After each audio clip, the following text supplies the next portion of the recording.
حوت ساڵ بەر لە ئەمڕۆ مۆمێکدا گرسا بوو بە ڕووناکێکی پرشنگدار چووە بیر و ویزری خەڵکەوە و بینایی خەڵکی ڕووناک کردەوە. بێگومان بنیاتنانی دامەزراوەیەکی ئەکادیمی ناوازە بە ناو باخچە و قوتابخانەی بان لە قۆسنەوەی هەرە دەرفەتە گەورەکان بووە.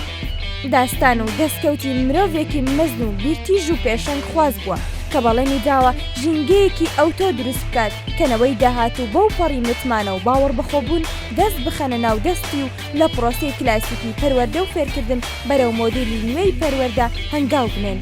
باخچە و قوتابخانەی بان وەکو یەکێک لە بەهێزترین ناوەندی ئەکادیمی هەڵساوە بە پەیڕەوکردنی مۆدێلی بەناوەندکردنی قوتابی کردووە بە ناوەندی پرۆسەی فێربوون، ڕزگاری کردووە لە سیستەمی کلاسیک و لە ڕێگەی جۆرەها میتۆدی فێربوون و سیمینار و چالاکی هونەری و ئەکادیمی و جۆرەها کاری مرۆیی لەلایەن قوتابی بە هاوکاری مامۆستایانی ئەزموندار، گەشتی کللتوری و زانستی، هەبوونی بینا و کەرستەی فێرکردنی ناوازە و سەردەمیانە، پاڵنەرێکی بەهێزن بۆ پێشچوونی قوتابی.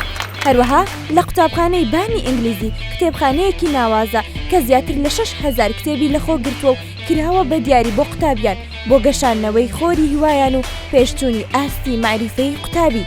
دایک و باوکی ئازیز، ئەگەر دەتەوێت منداڵەکەت مۆمی داهاتی پرشنگدا بێت ئەوە بێت و دڵی باخچە و قوتابخانەی بان بکە بە هیوایەک بۆ گەشانەوە و سەرکەوتنی لە داهاتوودا.